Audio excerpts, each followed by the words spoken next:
hindi susuko ng Ukraine ang mga teritoryo kay Putin, kahit na ito ang gusto ni Donald Trump, at hindi rin ipinapangako ng Estados Unidos ang mga garantiya sa seguridad na akma para sa Ukraine. Ganito kasimple ang maaaring buo din ng pulong ngayong araw sa London sa pagitan ni Zelensky, Macron, Starmer at Friedrich Merz. Partikular, si Pangulong Volodymyr Zelensky ng Ukraine ay nakipagkita ngayon sa London sa mga lider ng Europa, at isa sa mga tinalakay ay ang pakikipag-ugnayan sa panig ng Amerika. At malinaw na hindi naging matagumpay ang pulong dahil sina Macron at Merz ay agad na umalis sa pulong at tumanggi magbigay ng komento sa mga mamamahayag.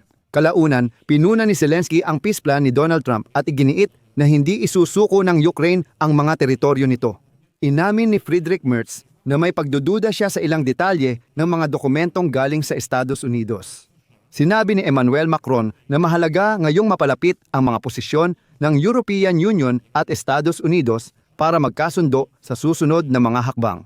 At ito ay nagpapahiwatig na wala talagang pagkakalapit at malaki ang pagkakaiba ng mga posisyon. Kasabay nito, kinausap ni Zelensky ang mga Europeo sa London at Brussels tungkol sa seguridad at tuloy-tuloy na pinansyal na suporta mula sa mga kaalyado.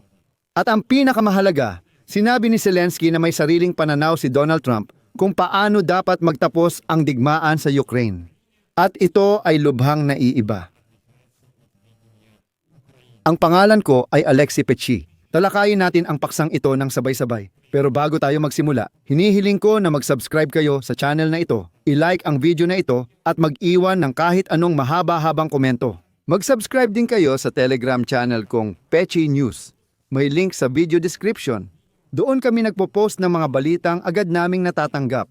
Kung nais suportahan ang operasyon ng YouTube channel na ito, maaaring mag-donate gamit ang mga link at detalye sa video description. Kaya, kung ipapaikli ko lang, binigyang diin ng mga lider ng Alemanya, Pransya at United Kingdom ang pangangailangan ng makatarungan at pangmatagalang kapayapaan sa Ukraine sa pagpupulong nila kay Vladimir Zelensky sa London. Ayon kay punong ministro ng United Kingdom Keir Starmer, Ukraine lang dapat magpasya sa mga usapin tungkol sa Ukraine.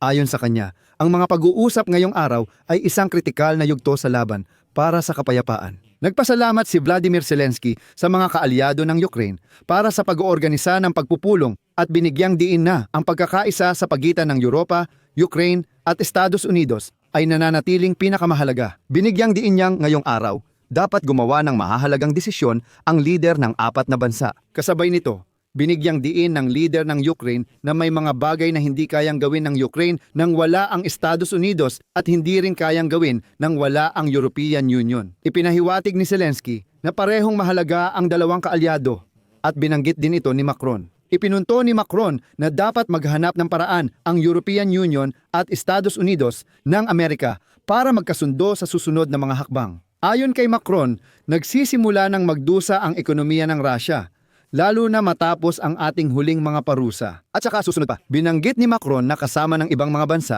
sinusuportahan niya ang Ukraine at ang kapayapaan. At binigyang diin din niya na may mga alas pa ang Europa. Malinaw na mensahe ito kay Donald Trump.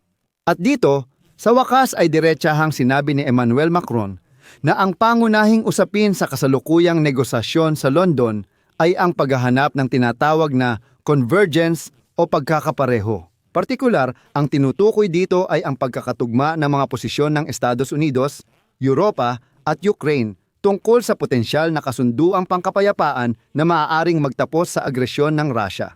Sabi ni Emmanuel Macron, kailangan ng pagkakasundo sa isang pangkalahatang paraan ng mga kaalyado na wala pa ngayon. Sabi ni Macron, mayroong tatlong magkaibang pananaw, Estados Unidos, Russia at Ukraine kasama ang Europa. CP, ang pangunahing tanong ay ang pagpapalapit ng ating mga posisyon ng mga Europeo, mga Ukrainian at Estados Unidos upang matapos ang mga usapang pangkapayapaan na ito.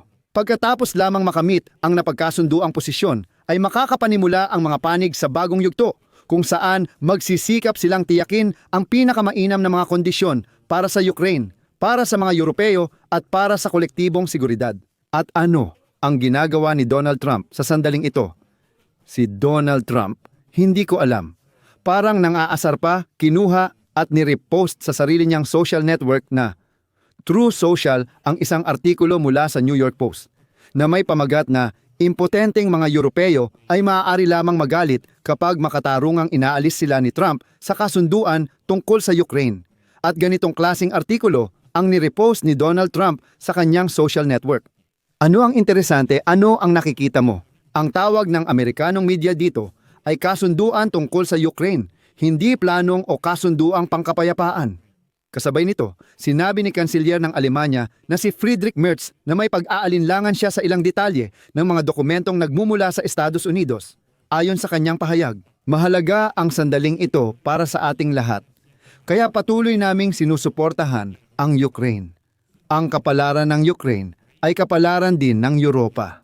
At saka na lang, binigyang diin ni Zelensky ang kahalagahan ng pagkakaisa ng Europa at Ukraine, pati na rin ng Estados Unidos.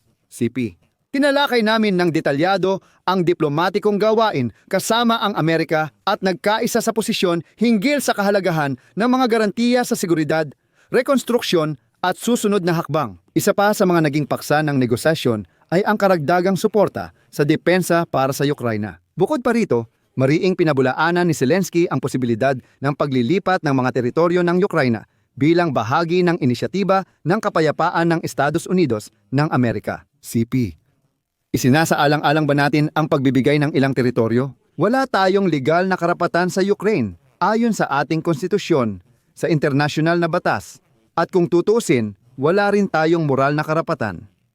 Sabi ni Zelensky, patuloy na hinihingi ng Russia ang mga sinakop na teritoryo, ngunit hindi papayag ang Ukraine sa anumang konsesyon. Kasabay nito, binigyang diin niya na ang Estados Unidos ay naghahanap ngayon ng kompromiso, ngunit matatag na pinaninindigan ng Ukraine ang kanilang posisyon tungkol sa teritorial na integridad. Bagaman lumitaw kalaunan ang impormasyon na si Trump mismo ay iginigiit na isuko ng Ukraine ang Donbas. Dahil kumbinsido si Bitkov sa kanya na tiyak na mananalo ang Russia sa digmaan at siguradong masasakop ang buong teritoryo ng Donetsk at Luhansk na mga rehiyon. Sa malapit na hinaharap, literal na sa makalawa ay mangyayari na ito. Dagdag pa rito, binanggit ni Zelensky na may 4 na mahahalagang punto na hindi natin mapagkakasunduan sa mga Amerikano. Ito ay ang usapin ng Donbas, usapin ng pera, ibig sabihin ay reparasyon mula sa Russia, usapin ng garantiya sa seguridad at usapin ng kabayaran, usapin ng produksyon. At hindi lang pilitin ang Russia, kundi pilitin din siya.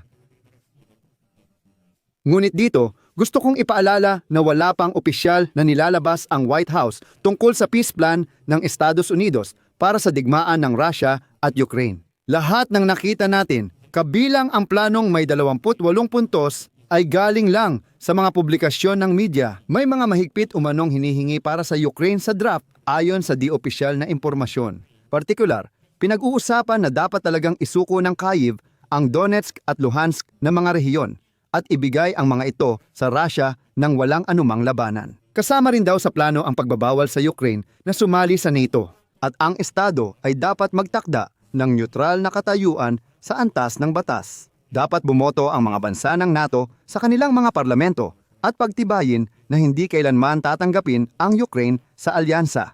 Ang hinihingi ni Putin na inulit din ni Trump matapos ang negosasyon ng Ukraine at Amerika ay inayos pa ang dokumento. Noong nakaraang linggo, sinabi ni Pangulong Volodymyr Zelensky na nagbunga ang pag-uusap ng bagong 20-puntong bersyon. Gayunpaman, iginiit ni Zelensky na wala pa ring totoong kasunduan ang Ukraine at Amerika tungkol sa teritoryo.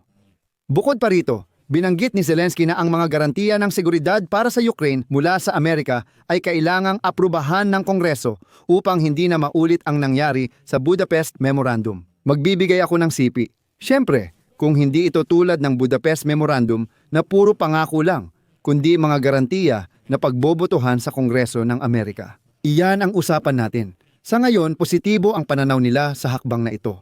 Narito na ang mga garantiya ng seguridad mula sa mga bansang Europeo ng koalisyon. Mahalaga kung gaano kahanda ang mga kasosyo kung muling aatake ang Russia. Sa ngayon, wala pa akong natatanggap na sagot dito. At sa huli, sumagot si Zelensky sa tanong kung interesado ba ang China na matapos ang digmaan. At ang sabi niya, sa ngayon, hindi kapakipakinabang sa China ang isang mahinang Russia at isang talunang Russia. Dahil dito nahihirapan ang mga Ukranyano. Dahil kung hindi ka pakipakinabang sa Tsina na pigilan ang Russia, ibig sabihin nito ay magpapatuloy pa ang digmaan. Hindi ibig sabihin nito na direktang sinusuportahan ng Tsina ang Russia gamit ang armas. Pero tiyak na hindi nila sinusuportahan ang pagtigil ng digmaang ito. Dito ko ilalagay ang tuldok. Ilagay ninyo ang inyong opinyon at mga konklusyon sa mga komento sa ilalim ng episode na ito. Mag-subscribe kayo sa channel at huwag kalimutang mag-like. Paalala, kung gusto ninyong suportahan ang YouTube channel na ito, pwede kayong mag-donate gamit ang mga link at detalye sa video description. Magpapasalamat ako sa anumang suporta mula sa inyo. Hanggang dito na lang, ingatan ninyo ang inyong sarili. Paalam sa lahat.